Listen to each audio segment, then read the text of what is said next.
Welcome to the Agave and Lime Show. I'm Ginger, and I'm going to be talking about every single show I watched in 2024. I watched 30 shows in total, 24 K-dramas, 3 C-dramas, 1 Thai drama, 1 Japanese drama, and an anime.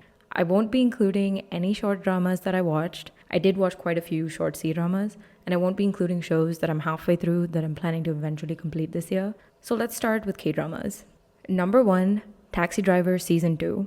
If you haven't heard of Taxi Driver, it is basically about a company called Rainbow Taxi, which is a secret organization that helps victims take revenge. And we follow the people in the secret organization. I believe they disbanded at the end of season 1, and we watched the crew get back together and get back to helping people in season 2. I gave it 4.5 stars out of 5. I know most people prefer season 1, but I personally liked season 2 a lot better than season 1. Both seasons follow the format of individual cases across a few episodes, while there's like an overarching, continuous plot that ties everything together. Season 1 has a noticeably darker tone, and it's very emotionally heavy, because we also see the events and cases that led each member of the Rainbow Taxi crew to do this and basically become vigilantes. But season 2 sort of skips that and doesn't reintroduce the characters. And despite the frankly disturbing crimes they deal with, the overall tone is much lighter. Season 1 is a better story thematically because it also deals with the nuance of being vigilantes and right and wrong and the punishment those villains deserve. The antagonist of season 1 is a prosecutor who believes in the law. So it's really good with the themes, but I just prefer season 2. And I did guess the reveal pretty early, but it was still enjoyable without too much of the heavy stuff. Overall, both seasons are good. Number 2, Death's Game. The show opens with the main character jumping off a building, but that isn't the end. He meets death, and death offers him a chance to escape his fate in hell. But for that, he needs to experience the lives of 12 different people who are destined to die and find a way to survive. I gave the show 4 out of 5 stars. It was really fascinating watching him continually end up in different bodies and experience their lives while he tries to escape death even just once. The twist at the end is really beautiful, and I enjoyed the concept because it's definitely different. I do appreciate that it was only 8 episodes, or it wouldn't have been able to maintain the pacing. It's great for a quick watch that'll leave you satisfied. Number 3, Marry My Husband. Marry My Husband is about a woman who is terminally ill, and she finds her husband and best friend in bed together. They were also planning to kill her so they could get the insurance money sooner. They do end up killing her when she barges in on them, but when she opens her eyes again, she's 10 years back in the past. So she decides to change her fate this time around. She wants to pawn off her husband, her now boyfriend, onto her best friend. And that's where the name of the show comes from. I gave it 4 out of 5 stars. It was really engaging, especially watching her try to put the 2 worst people in her life together and manipulating them into betraying her much earlier so she can kick them out of her life. The show does drag a bit towards the end, but it's still very satisfying watching the whole process. But my biggest problem with the show is the male lead. First of all, the male lead felt more like an appendage to the female lead, and the main character is just her, which would be fine. But the male lead, his character is supposed to be the grandson of the chairman of the company that they all work at. But he's in disguise, and nobody knows about it except the main character, because she's from the future where it was already revealed. He just doesn't have the vibe of a hot undercover CEO. Number 4, Night Flower. This is a period drama, and it's about a woman who's been living as a widow for 15 years. But she has a secret. Every night, she puts on a mask and goes out to help people dressed as a man. She crosses paths with an officer of the Capitol Guard, who's our male lead, and he becomes suspicious of her as she tries to unravel the mystery surrounding her brother's disappearance while continuing to act as a vigilante. I gave it 3.5 out of 5 stars. It was a decent show, it was funny, and the love story and resolution are all okay. It was good, but nothing too memorable, and it had a similar problem to Marry My Husband in terms of how she overshadowed the male lead too much, but it was still fine, not as bad as Marry My Husband. I will say that the villain was genuinely despicable. I really did not like him. And I did like how they showed the reality of being a widow in that time period. Our main character isn't exactly the average widow, but there is another widow character in the show that they used to portray the struggles of being a widow back then. Number 5, A Shop for Killers. This show is about a woman who inherits a shopping mall when her uncle dies and realizes there's more to it than that. It's actually a shop for killers.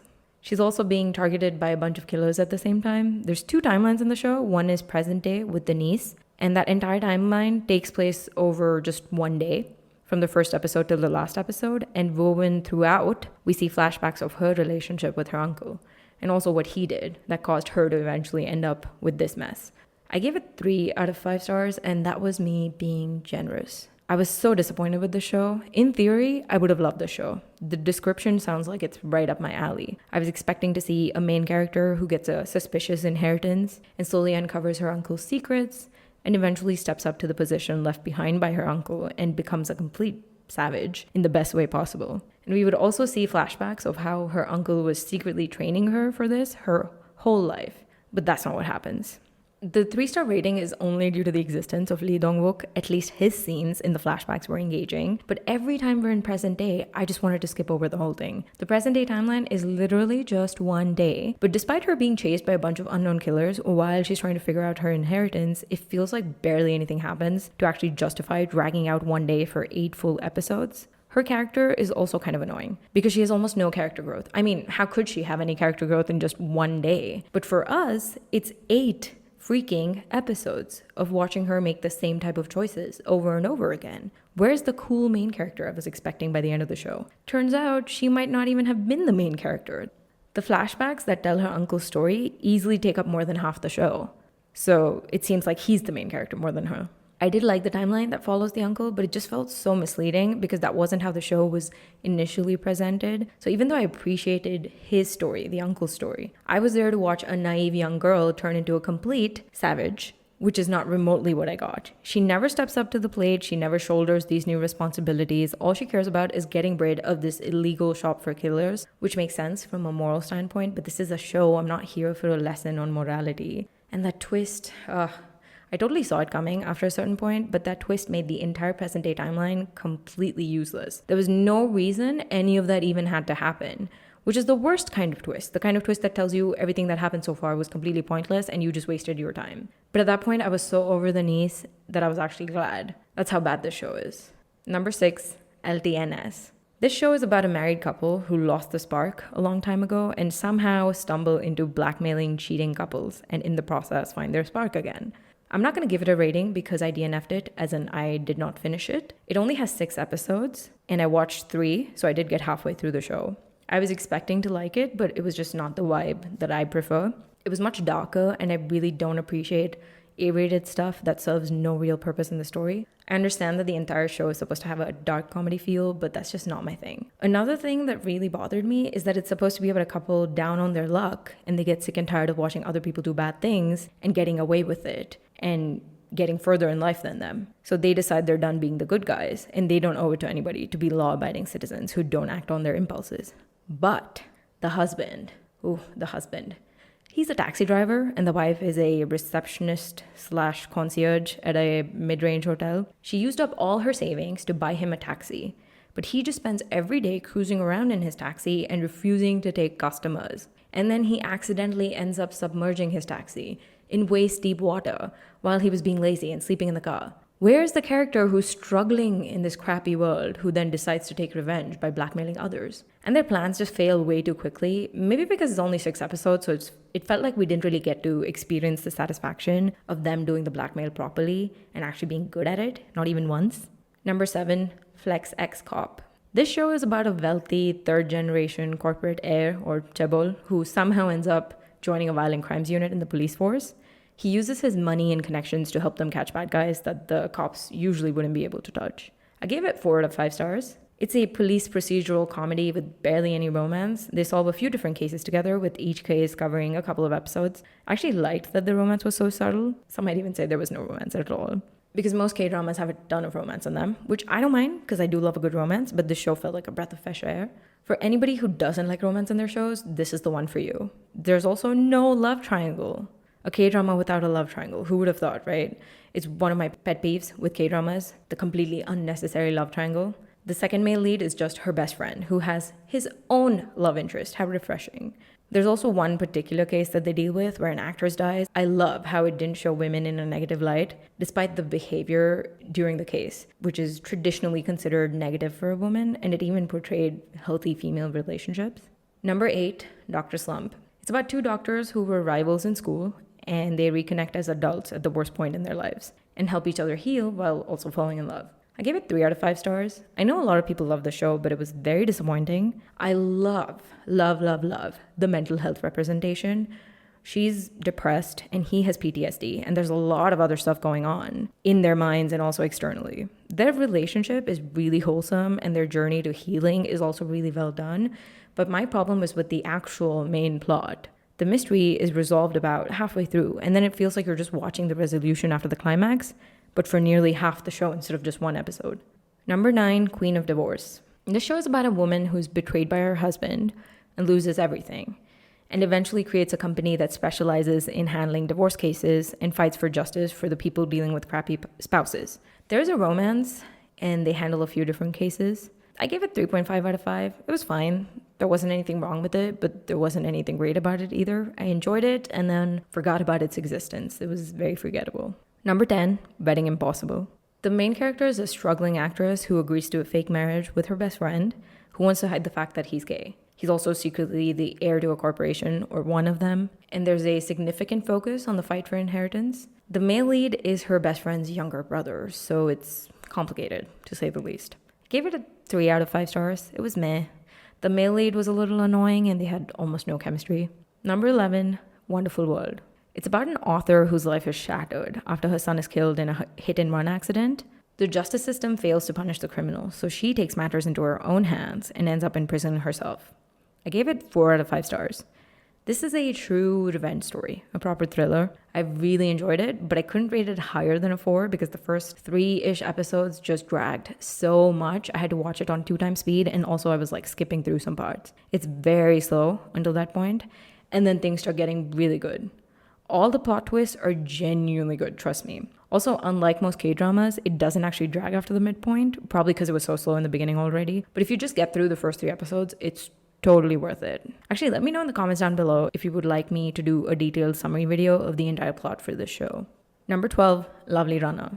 Lovely Runner is about a woman who's been paralyzed from the waist down due to an accident, and when she's contemplating ending it all, the male lead gives her the will to live again. He's actually a newly debuted K-pop idol at that point, so she becomes his biggest fan. Many years later, she actually meets him, but literally a few hours later, he dies. She gets a chance to go back in time to save his life and change both of their fates. I gave it 4.5 out of 5 stars. This was my favorite show of 2024, along with Taxi Driver Season 2. We've done an entire video series explaining the plot of Lovely Runner in detail, so go check that out. It'll be linked down below. Their romance is everything. It's such a beautiful love story, and the time travel aspect is a little unique, but the main focus is their romance. You won't regret watching this show, I promise. It does drag a little for a couple of episodes, around episode 11-12, which is why I couldn't give it 5 stars. You can watch our Lovely Runner summary videos if you want to skip any of the episodes. Number 13, Chief Detective 1958. It's set in the 1950s in Seoul, and we follow a group of detectives who deal with the challenges of that era.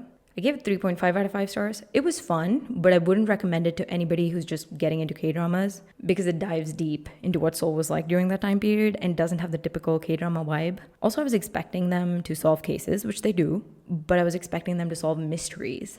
But in almost all the cases, the culprit is immediately known, and it's just about them trying to figure out how to get justice, despite the widespread corruption. Also, serious trigger warning if you're scared of snakes. I'm not really scared of them, but even I struggled in a couple of the scenes. Number 14, The Atypical Family. The Atypical Family is about a family who has superpowers, but they've all lost their superpowers due to lifestyle diseases. The male lead can travel back in time to happy moments in his past, but because of his depression, nothing seems like a happy moment anymore. His mother can see the future in dreams, but she has insomnia. The entire family is dealing with similar problems until a woman shows up and starts changing everything. I give it 3.5 stars. The woman seems like their savior at first, and I thought it was going to be a cliche story of her saving and healing all of them through the power of love, but she's actually a con artist trying to get their money.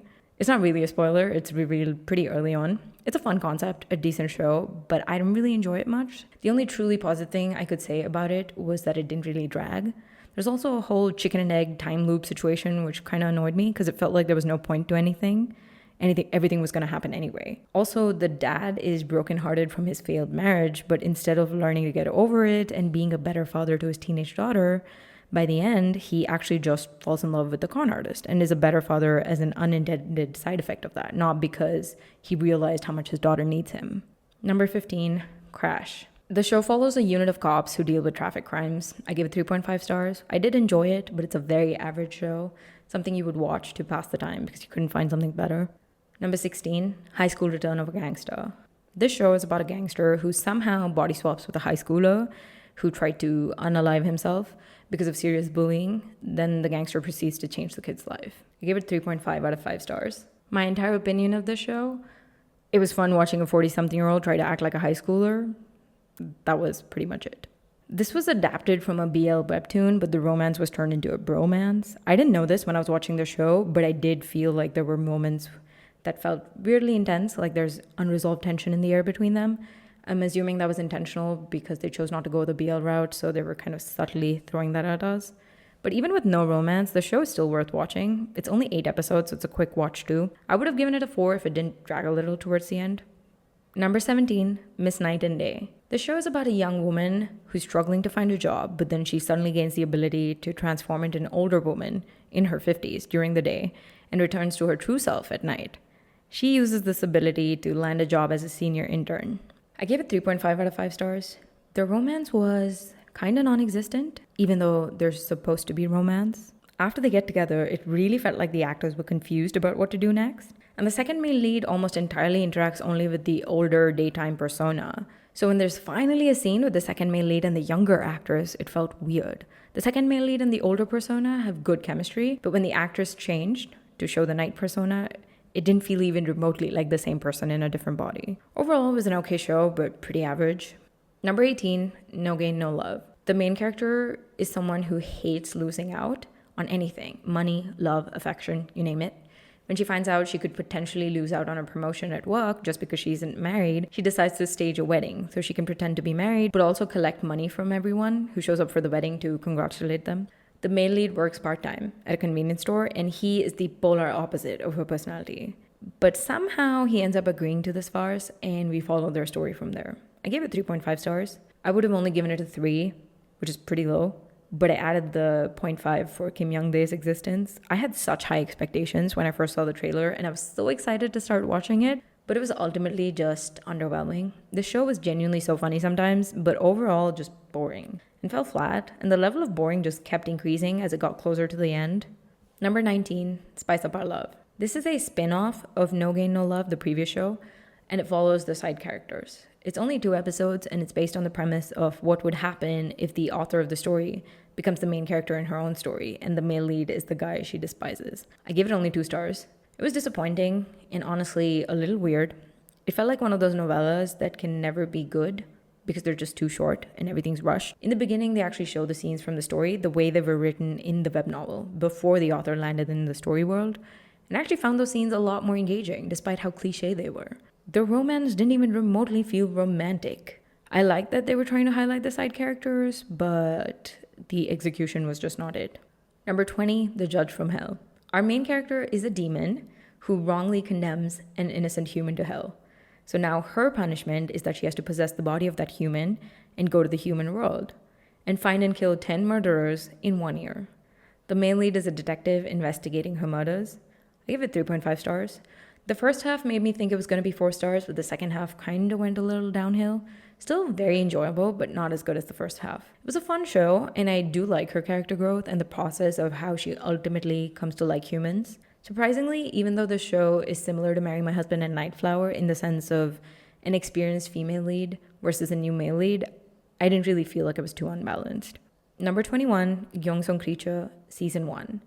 This show is set in 1945, and the Japanese are currently occupying Korea. Japan is conducting secret experiments to produce a monster, basically, and they're kidnapping Korean citizens to use in these experiments. Both the main characters are looking for missing people and end up helping each other out and eventually end up in a hospital controlled by the Japanese military to find clues. That's where most of the show takes place. I rated it 4 stars. Even though the show doesn't match my personal preference perfectly, there was a lot to appreciate, especially the way it's set in the creepy hospital for most of the show and the horror vibes throughout, even when there's no monster in that scene. I also really liked how they depicted human nature and the struggle for freedom. Number 22, Face Me. It's about a plastic surgeon who somehow stumbles into helping solve crimes and also helping victims to go back to their normal lives through reconstructive surgery. I think I can give this one 4 stars. I'm not entirely sure. I was torn between 3.5 and 4. The actual criminal cases are fine, decently done, but nothing that really caught my attention. But there's also another case related to the plastic surgeon. That's the overarching plot. I guess the twist pretty early, but it was still well done. And there's no romance. So if you want to watch a plastic surgeon and a cop solve cases while dealing with the medical side of things without falling in love, the show is for you. Number 23, Destined with You. It's about a woman who accidentally finds a book of spells. The male lead is also dealing with a family curse, and she might be able to lift the curse with her book of spells. Among the spells, there's also a love spell, which she uses on someone else, but accidentally ends up casting it on the male lead. I gave it 4 stars. I'm rating it a little higher than it deserves because I really enjoyed the show when the male lead was afflicted with the love spell and in love with the female lead. It does have some weird things, and it does get boring once they resolve the spell, so it's more like a 3.5, but I just appreciated him being shamelessly head over heels for her while cursed. It was hilarious.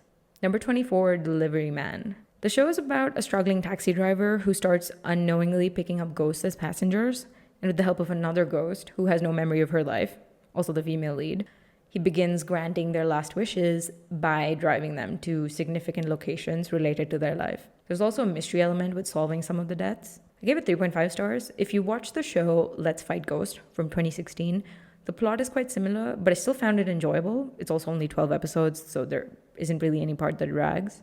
Oh, that's it for the K-dramas. Now let's move on to the C-dramas. Number 1, The Only One. It's a Taiwanese BL, but for the sake of ease, I'm just going to categorize it as a C-drama. This show's about 2 high school students who don't get along, and then they realize their parents are getting married. So they start living together and slowly start developing feelings. I gave it 2.5 stars. Controversial, I know. I know the show was really popular, and I did like it, but I hated the ending.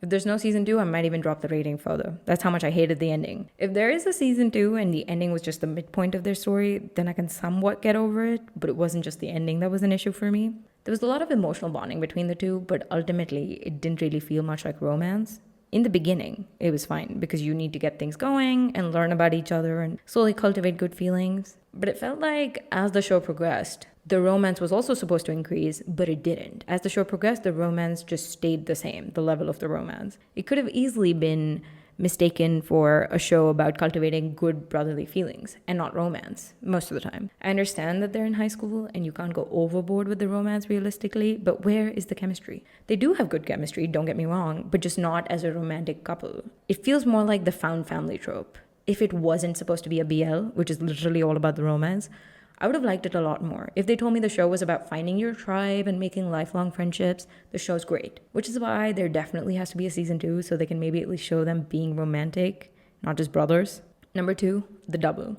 The main character is betrayed and left for dead by her husband, and through a series of events ends up assuming a new identity. She uses this new identity to uncover the reason behind the betrayal and takes revenge, while also getting entangled in a much deeper plot involving the throne. I gave the show 4.5 stars.